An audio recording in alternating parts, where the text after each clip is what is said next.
오늘도 우리 주님께서 예비하신 은혜와 은총으로 우리 성도님들과 함께 하실 줄 믿습니다. 특별히 오늘부터 이제 실내 마스크를 자율적으로 이제 허용하게 되었습니다. 참 그동안 3년여간 의무적으로 착용을 하느라고 참 고생이 많으셨습니다. 어떤 분들은 피부가 연약한 분들이 있습니다. 그런 분들은 이게 아주 고질병입니다.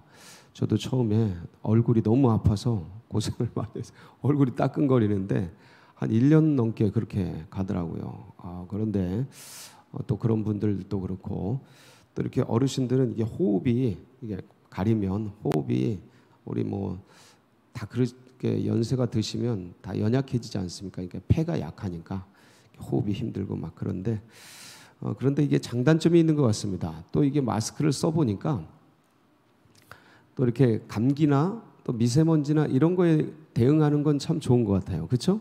네, 그래요. 겨울철이나 또 미세먼지가 많은 때는 일부러라도 써야 되는데 의무적으로 착용하게 하니까 그런 면은 되게 또 긍정적인 면이었는데 그래도 이제 의무적으로 하지 않고 자율적으로 하게 되니까 여러분들도 자율적으로 하시기 바랍니다. 예, 그런데 뵈니까 다 쓰셨네. 이게 이렇게 훈련이라는 게 이게 무서운 겁니다. 3년간 훈련이 되니까 저도 아침에 쓰고 왔어요. 쓰고 와서 야, 이게 무섭구나. 무의식 중에 계속 한다는 게 반복한다는 게 얼마나 무서운지를 우리가 여실히 보고 있습니다. 그래서 약간 또 겨울이니까 추우니까 자연스럽게 이제 봄이 되면 자유롭게 될 것 같습니다. 예, 우리 주님께서 오늘도 이 새벽전을 찾으신 성도 여러분들께 영적 지경이 확장되고 깊어지는 복된 은혜가 있기를 축원합니다. 우리 그런 기대를 가지고 마가복음 9장 말씀 함께 나누는데 이게 지금 가이사랴 빌립보에서 시작된 그 말씀이 이제 베드로가 항변하는 사태까지 가게 되고 그러고 나서 이제 변화산에 올라가서 하나님의 영광을 예수 그리스도의 영광을 보여주시죠. 이게 쉐키나의 영광이라 그러는데 하나님의 임재의 영광이에요. 그런 모습을 보기를 사모합니다. 그래서 제가 축복도 해드렸죠. 올 한 해 그런 영광, 그런 은혜가 있기를 축원합니다. 하고 이제 축복도 해드렸는데 정말 수도하는 기독교 수도사들이 꽤 있습니다. 근데 그분들 그리고 영성사를 보면 이분들이 이제 사막의 교부들이나 영성에 대해서 목숨을 걸었던 그분들이 가장 하고 싶어했던 가장 경험하고 싶어했던 게 뭐냐면 그리스도의 전차, 그러니까 보좌와 이렇게 합일이 되는 거예요. 그 주님의 그 보좌가 내 영혼에 이렇게 탁 만나가지고 그걸 경험하는 거예요. 경험하는 건데 이제 에스겔이나 이 보좌를 보잖아요. 에스겔 선지자의 예언 환상을 한번 읽어보면 보좌를 봐요. 보좌에 계신 이가 이제 나타나는데 이게 또 사도 요한도 보좌를 봐요. 이런 것들을 보면 그 영광이 얼마나 이제 엄청난지를 이제 경험하게 되는데 그 쉐키나의 영광을 그렇게 경험하기를 소망합니다. 이게 뭐냐면 주님과 내가 합일이 되는 거예요. 왜 이제 가장 소망하는 사랑하면 뭐 하고 싶어져요? 합일이 되고 싶어하잖아요. 하나가 되고 싶어하잖아요. 그러니까 그 영성의 마지막이 주님과 하나가 되는 거예요. 내가 너 안에, 네가 내 안에. 내가 하나님과 내가 하나가 되고 내가 너 안에, 너가 내 안에. 너 내 안에 너 있다. 이거. 이게 이제 육체를 가진 인간들도 가장 소망하는 게 사랑하면 마지막에 하나가 되는 거예요. 영성도 똑같아요. 영성도. 그래서 영은 육을 반영하고 육은 영을 반영해요. 그래서 영성도 하나가 되는 그걸 그렇게 추구하는데 그 쉐키나의 영광을 베드로가 경험한 거예요. 십자가 부활을 선취한 거죠. 그분들이 나타나서 같이 별세할 것, 십자가에서 돌아가실 것에 대해서 이제 의논하고 이제 황홀한 밤을 보냅니다. 그래서 이튿날 산에서 내려오게 되죠. 자, 왜 내려오느냐 이거죠. 그러니까 주님은 제가 이제 지난주에 말씀을 드렸습니다. 우리 기독교는 산 위의 종교가 아니고 산 아래의 종교다. 시장 속의 종교다. 누군 그래요. 그러니까 이걸 도합하면 뭐냐면 사람들 속의 종교예요. 기독교는 사람, 그러니까 현장.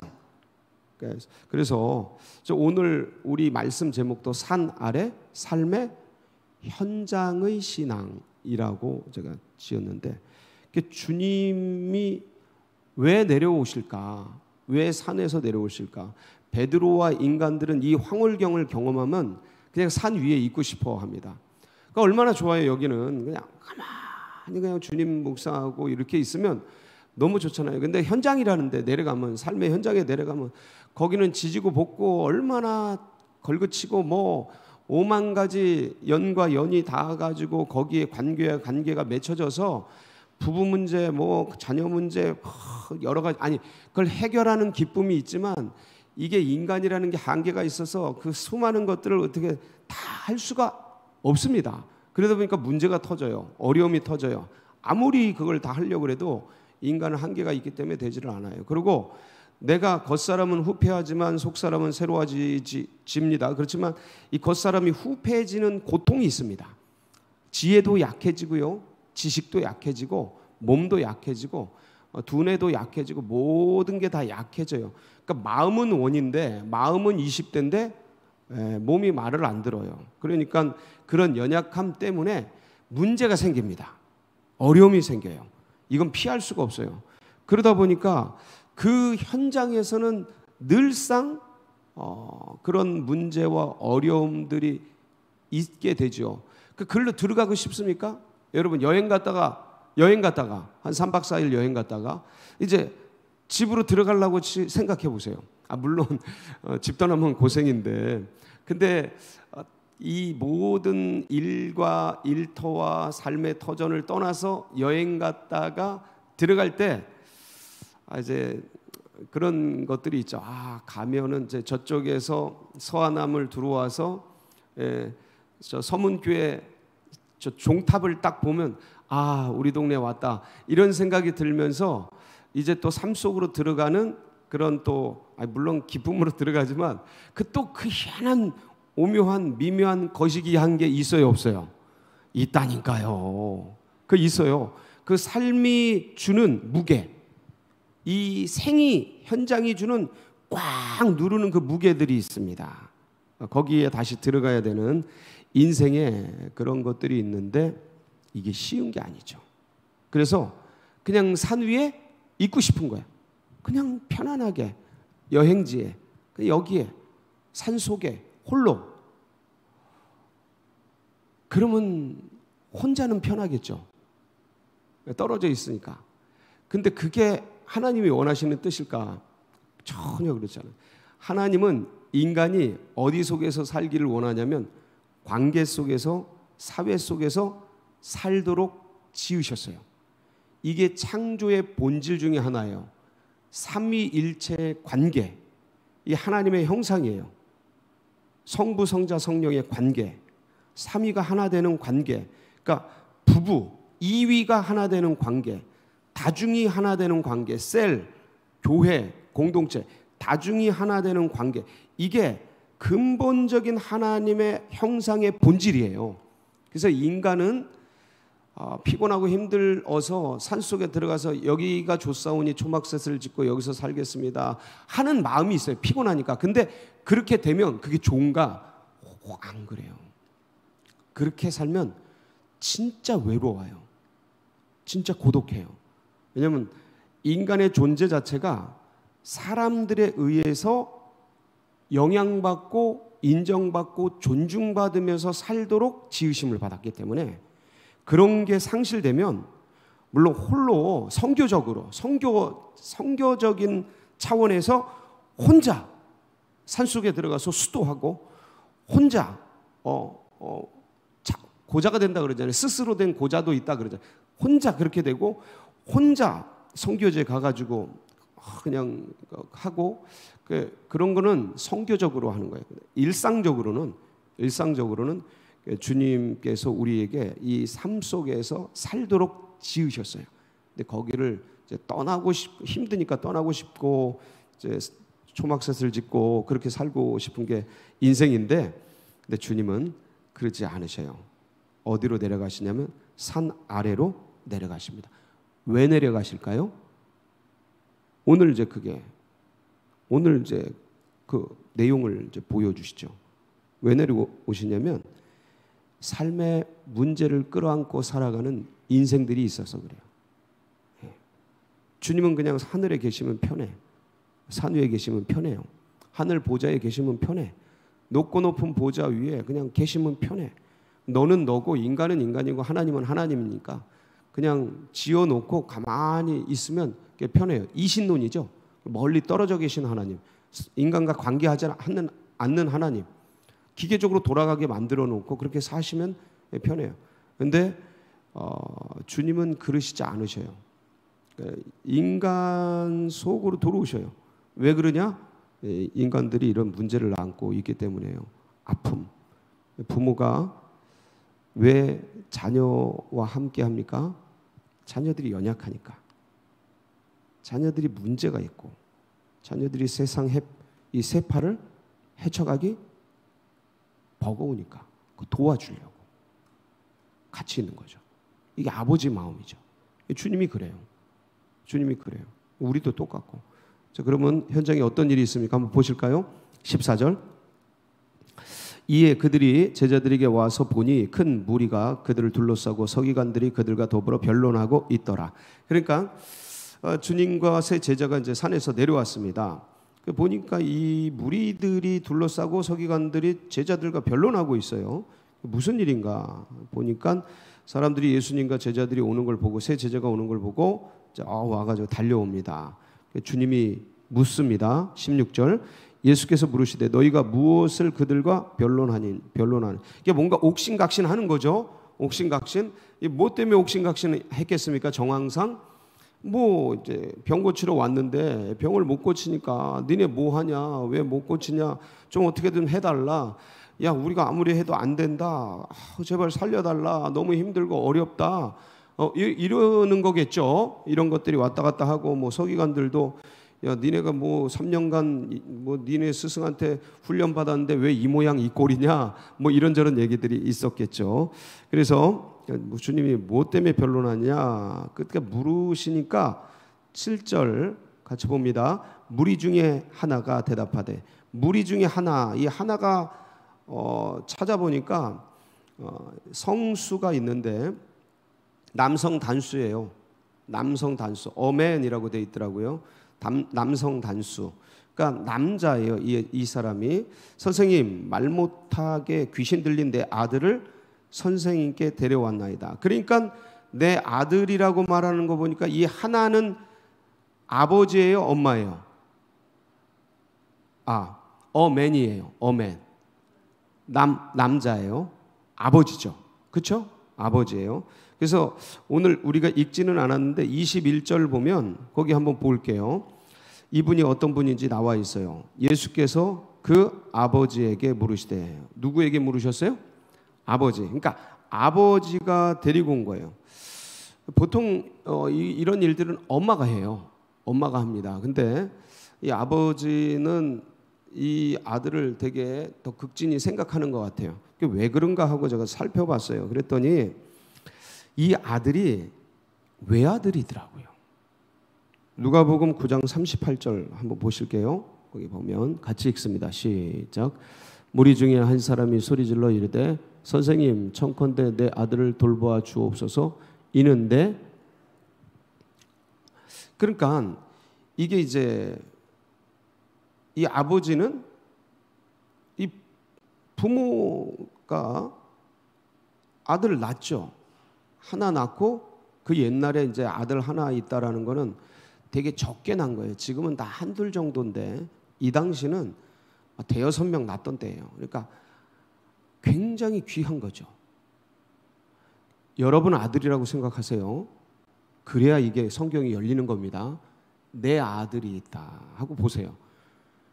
그럼 아버지의 심정이 어떨까? 엄마의 마음이 어떨까? 미치는 거죠. 여러분 이거 보면 이 귀신 들렸다 이렇게 표현되는데, 귀신 들린 병적으로 나오는 게 어떤 거냐면 간질이에요. 마태복음 17장 15절에 보면 이 아버지가 이런 얘기를 해요. 주여 내 아들을 불쌍히 여기소서. 그가 간질로 심히 고생하여 자주 불에도 넘어지며 물에도 넘어지는. 뭐로요? 간질. 간질 증상 보셨죠? 예, 저도 이렇게 봤는데 갑자기 쓰러지고 이게 입에서 막 그런 게 나고 그래요. 그 여러 가지 본인도 통제가 안 되죠. 근데 이게 물론 선천적인 것도 있겠지만 결국은 후천적으로 발생하는 거예요. 병이라는 게 우리는 몸 안에 선천적으로 모든 병을 다 가지고 있어요. 근데 이게 면역이 약해지면 몸 병이 나오고, 뭐 대항력이 약해지면 뭐가 나오고, 뭐가 과도하게 뭐 자극이 되면 뭐가 나오고 이러는 거예요. 우리 몸에는 모든 게 다 있어요. 모든 가능성이.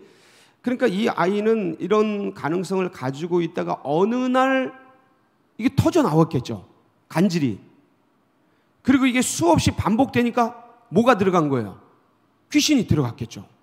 왜냐면 반복적인 타격을 통해서 거기서 역사를 하거든요.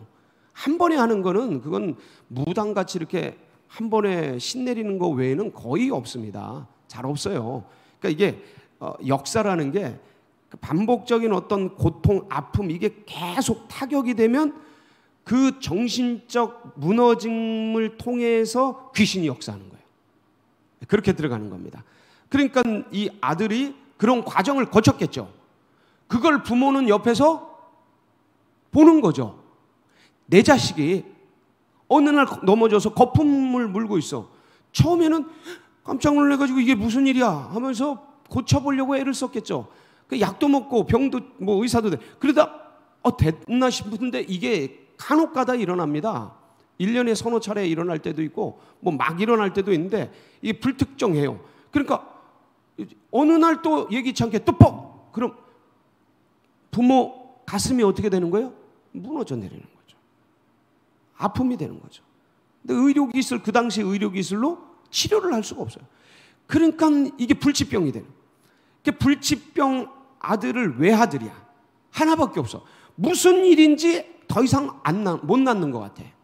이게 무슨 불임인지 이분들이 뭔 사정이 있는지 애 하나밖에 없는 거예요. 외아들인데 외아들마저 이제 그렇게 되니까 이 아버지의 가슴에 대못이 박힌 거지.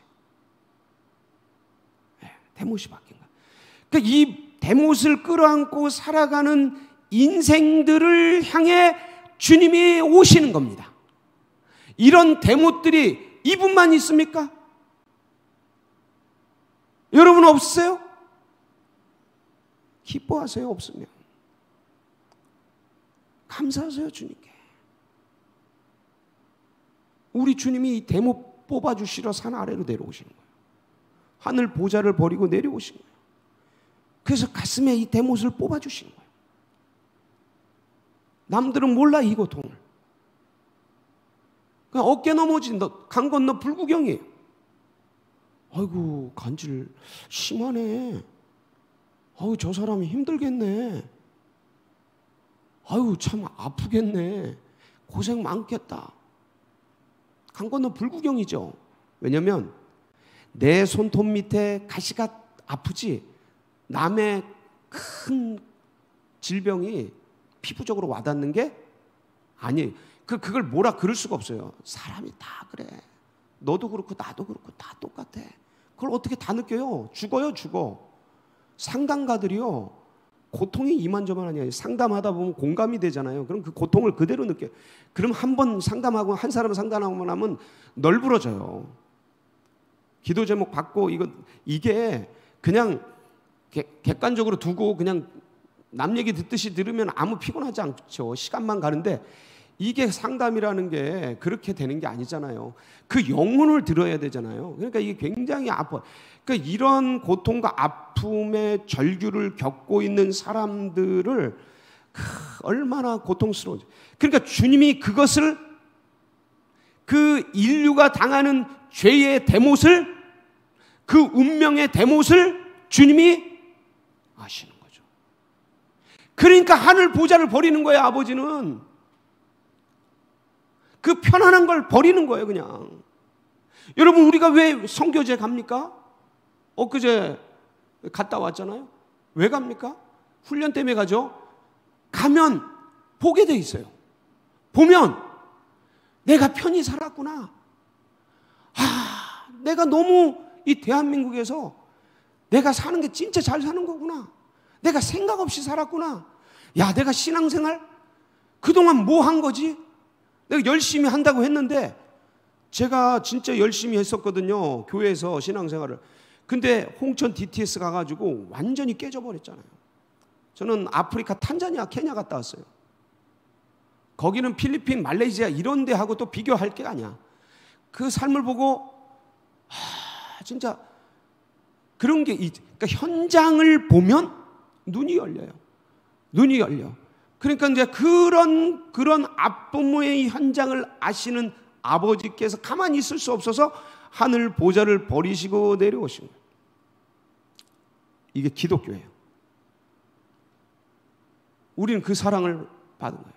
죄의 대못을 뽑고 삶을 살아가다 보면 수많은 인생 문제의 대못들이 박혀요. 주님 앞에 나가면 이거 다 뽑아주셔요. 주님이 내 눈물을 아시고 내 아픔을 아시고 그거 다 뽑아주셔요. 진짜 훈장들이 쫙쫙, 예? 스티그마, 흔적, 그냥 용 문신처럼 인생들이 여기에 다 기독교인 크리스찬들의 이 스티그마가 하나님 앞에 대못 뽑은 흔적들이, 아마 여러분 목욕탕 가서 한번 옷 벗으면 영적인 목욕탕, 그림들이, 동양화가 쫙 펼쳐질 거예요. 몸에 쫙 박힌 것들이, 뽑은 흔적들이. 근데 이게 내 간증이고 내 삶의 훈장이죠. 내 고난과 아픔과 눈물을 주님이 이렇게 바꿔주신, 그러기 위해서 들어오시는 거예요.